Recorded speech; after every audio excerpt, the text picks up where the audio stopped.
Shalom, selamat malam Bapak Ibu Saudara yang dikasihi Tuhan Yesus Kristus. Selamat kita berjumpa kembali dalam renungan pada malam hari ini, tanggal 24 Desember 2025, dan kita bersyukur karena kasih karunia Tuhan dilimpahkannya atas kita. Kita diselamatkan oleh karena kasih karunia-Nya. Karena kasih-Nya Dia mau datang untuk menyelamatkan kita.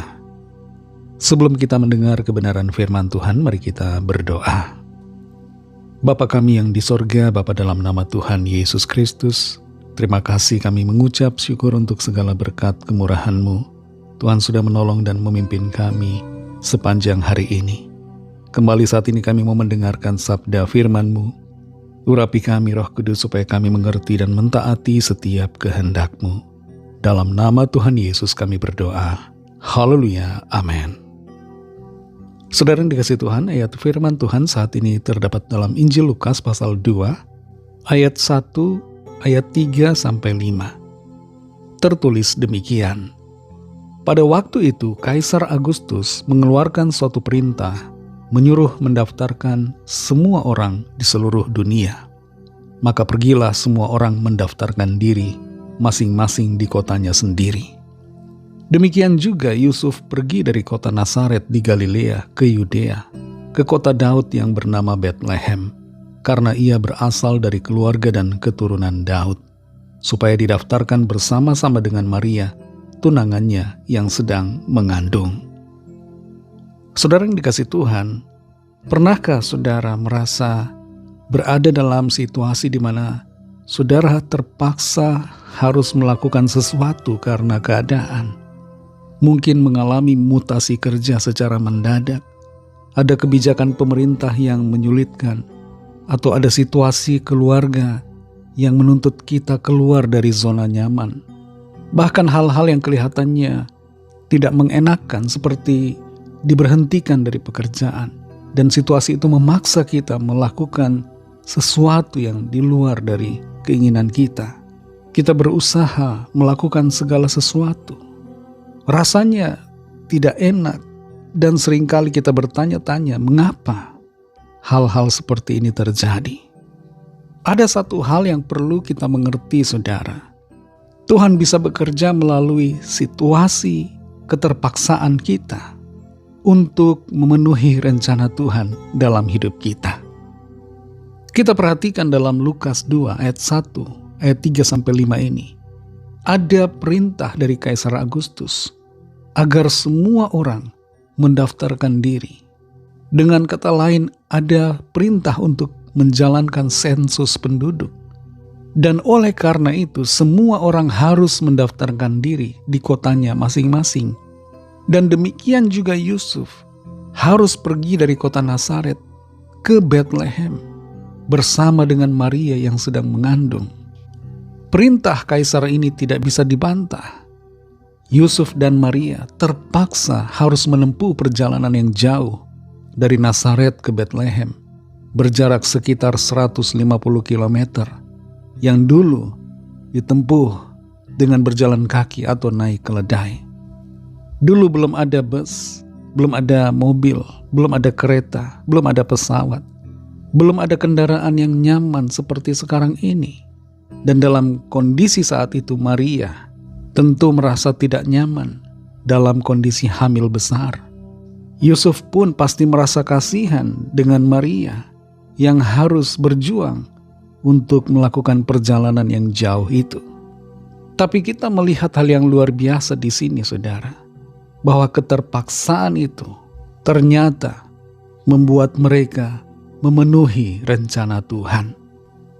Tuhan menggerakkan Kaisar Agustus untuk membuat peraturan yang memaksa Yusuf dan Maria kembali ke Betlehem untuk disensus. Tanpa perintah sensus itu, Yusuf dan Maria kemungkinan besar masih akan tetap di Nazaret. Padahal Nabi Mika sudah bernubuat ratusan tahun sebelumnya bahwa Sang Mesias, Juru Selamat itu harus lahir di Betlehem. Ketidaknyamanan atau keterpaksaan seringkali merupakan jalan menuju penggenapan dari janji dan rencana Tuhan dalam hidup kita. Apa yang kita sebut sebagai masalah yang memaksa seringkali merupakan cara Tuhan untuk mendorong kita supaya kita sampai pada rencananya yang lebih besar.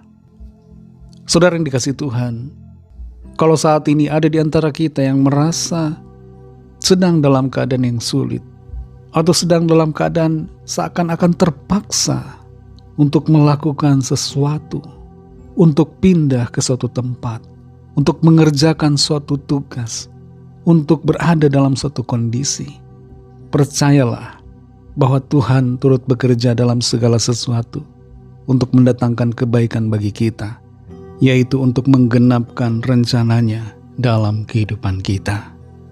Belajarlah untuk selalu mengucap syukur dalam segala keadaan dan jalani dengan sukacita setiap situasi, karena ada rencana Tuhan yang indah di balik semuanya itu.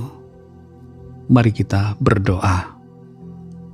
Terima kasih Tuhan Yesus, kami bersyukur untuk firman-Mu yang sudah kami dengar saat ini, yang memberikan kami kekuatan, sukacita, semangat baru, memberikan kami pengertian baru, bahwa keadaan-keadaan yang membuat kami terpaksa mengambil suatu tindakan, keputusan, keterpaksaan dalam berbagai hal sebenarnya adalah campur tangan Tuhan untuk membuat kami mengalami penggenapan janji Tuhan dalam kehidupan kami.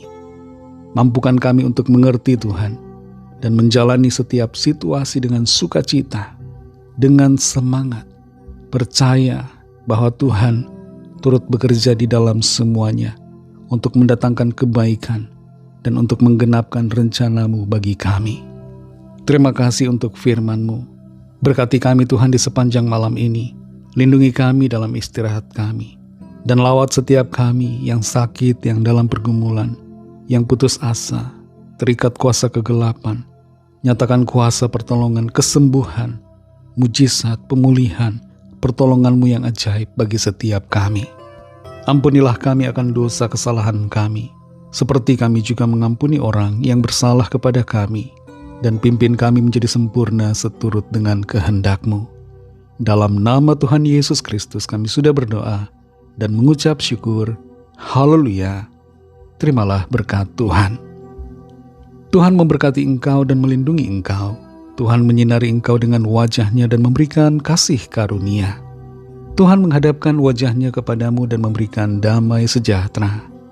Berkat anugerah Allah Bapa, kasih karunia dari Tuhan Yesus Kristus, dalam persekutuan dengan Roh Kudus, menyertai saudara semua, sekarang ini dan sampai Maranatha Tuhan Yesus datang kembali, dan bahkan sampai selama-lamanya.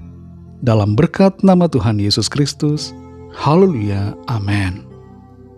Puji Tuhan, saudara yang dikasihi Tuhan, saya percaya firman Tuhan menjadi berkat dan kekuatan buat saudara semua, dan Roh Kudus akan menolong saudara untuk lebih lagi memahami kebenaran firman Tuhan dan hidup selalu dalam kemenangan. Tuhan Yesus memberkati saudara semua. Sampai jumpa dalam renungan yang berikutnya. Haleluya.